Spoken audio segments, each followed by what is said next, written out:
Well, she is linked to the deaths of dozens of children. Her weapon of choice, a simple syringe. The Texas woman known as the Angel of Death terrorized a generation of parents. But now this killer nurse is getting out of prison, a prison in Texas, no less.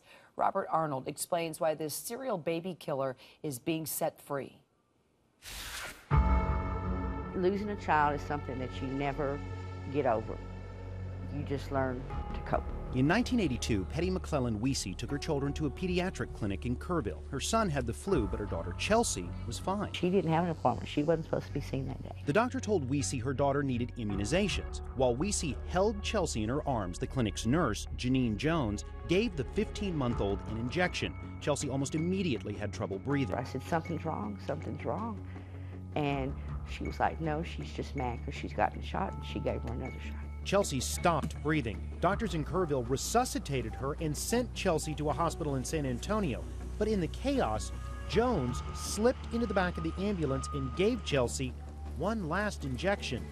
Chelsea died. After it happened, I kept saying, they did something, but I was the grieving mother. Weesey's intuition was right. Investigators later determined Chelsea had been given injections of a powerful muscle relaxant, enough to sedate 6 full-grown men. What Weesey did not know was that before Chelsea's death, Jones was already under suspicion. I don't know how anybody could ever hurt a child. Doctors at a now shuttered hospital in San Antonio noticed an unusual number of children dying and becoming gravely ill during Jones's nursing shifts. Jones left that hospital and moved to Kerrville. Prosecutors would later argue Jones was suspected of killing somewhere between 11 and more than 40 children. No one will ever know exactly how many children Janine Jones killed. That's because the hospital she worked for here in San Antonio began shredding thousands of pounds of documents just as the investigation into the murders began to take shape. I'm the one that put that baby in the back of that hearse. Chelsea's great-uncle, James McClellan, was relieved when a jury convicted Jones of his niece's death and sentenced her to 99 years in prison. But after serving barely a third of that sentence, Jones is scheduled for release in February of 2018. Texas is going to release a serial killer of children. Sometimes you think the world's going crazy. Jones was sentenced under an old Texas law meant to alleviate prison overcrowding. That law allowed inmates to accrue so-called good time. For every day a prisoner behaves, they get to knock a day off the end of their sentence.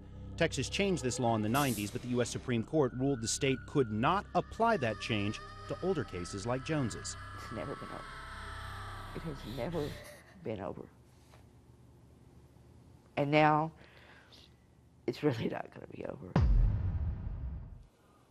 Brian, I think what's outraging so many people is the fact that this woman who is convicted of murdering babies is going to walk free. Yeah. And it's this old loophole of overcrowding in the prisons. Are you kidding me? Yeah, well, this is something that happened in the 70s, between the 70s and 80s. There was overcrowding, so they had this program, and it basically was like this. For every day you have good behavior, you get a day off your mandatory sentence, something that would never happen even under overcrowding conditions today. So as a result, she could actually walk at that time. But you know what I say to something like this?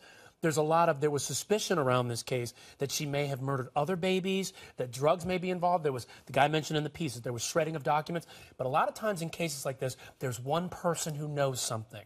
You know, maybe somebody she talked to. So can you try her again? Can you try her again for the 11 to 47 other cases? You got to find new evidence. You got to find some connection to these drugs, something that you knew, something that she told someone. Anybody who knows anything should be talking about this case to cops. But we see cases come to light decades later, and new evidence reappears. I mean, it's happened. But they got to uncover that new evidence, and the hospital's gone, so you can't get it from there. And what kinds of drugs she used? I mean, this is 20, 30 years ago, but somebody, I bet, knows something, and if they can please talk to police, they would really get some justice. A lot of people weighing in, Christy. Oh, my gosh, on Twitter and Facebook, I tell you, Sarah wrote in, and this one just hit it on the head. She said, good behavior, it's hard to kill babies when you're not around them.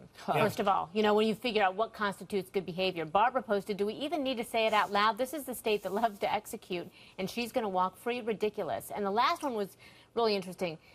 Ramona said, serial killers tend to be charming and well-liked until the unlucky one sees the other side. She should never get out. And that's what bothered me, Ryan, because I thought, isn't she, because she is a serial killer, charming, well-liked, she's not going to act up in prison. Nope. But what is the chance that she could reoffend somehow? Good one. This is the first serial killer ever released in the state of Texas. So a very good chance. And if anybody out there who's governing in Texas is thinking, oh, well, she's been rehabilitated. No, I don't think so. No. You know, you gotta, someone out there, I bet, knows something. Nobody does all of this damage in a vacuum. So some administrator, someone needs to come forward. She may be getting out of prison, but she is not going to be free. There is no way that this woman will be able to walk a street, be around any human being, much less children, without somebody pointing at her and saying, I'm watching. So you know what she does? You know what she does? She moves to another state or another country, and nobody remembers her in that place, and she continues to live her life and do whatever it is that she wants to do. Well, and that's the danger. If there's a way that this angel of death could stay locked up for life, our next guest is going to find out. This is 15-month-old Chelsea McClellan. She was murdered by one of Texas's most infamous baby killers, and now that convicted killer is scheduled to be set free. Janine Jones is who we're talking about. Seen here, dubbed as the Angel of Death. She was sentenced to 99 years behind bars for killing 2 babies, but thanks to a loophole in Texas law, Jones is set to go free in early 2018 after serving barely a third of her sentence. And that baby's mom, Petty McClellan, we see. She's pretty outraged. She joins me live from Houston, Texas. Petty, I appreciate you joining me. Tell me what you're doing to try to keep this former nurse behind bars. Well, thank you for having me on. I think getting it out to the public, because it's just something that nobody would even consider an actuality that this could really happen. And then it's like Mr. Ryan said a while ago, we've got to find another case. There's got to be another case somewhere to retry her, because if that doesn't happen, then she will walk out of that prison. Have you, now you took this all the way to the Supreme Court, the Texas Supreme Court. What did the court tell you? Apparently they said because they didn't make any of the considerations, or when they passed the law, they didn't make, you know, if you did this particular crime, murder, child abuse, child rape, they didn't make any of those concessions. It was just a blanket for everybody that was sentenced from 1977 to 1987. Okay, so we've got 5 years, right? We've got 5 years, Ryan, until she is walking the streets. Let go. Is there anything Patty can do? I mean, what kind of a chance does Patty have to make this happen? On the court system level with the older cases, I hate to say this, Petty, it's a tough case, because it's almost like double jeopardy. I mean, you know this. It's a situation where they were sentenced with a requirement that went along with that sentence. So you would have to now say, okay, we're going to overturn that. It's like overturning double jeopardy. So I don't think that's going to happen. It's like we talked about. New evidence has to come out. And I was just saying this to Christy on the break. If this woman was grabbing a drug and some other nurse in the hospital was saying, hey, what are you doing with that? And she kind of gave her a fluffy answer, didn't really make a lot of sense, and took off with that drug, that person should come forward. An administrator who knew her should come forward. But in crimes like this, people don't want to get involved. They feel like, oh, it's old. I don't. But you lost a child. You have to come forward. Anyone who knows anything. You have to. How old would Chelsea be today? She would be 29. She would turn 30 on June the 16th.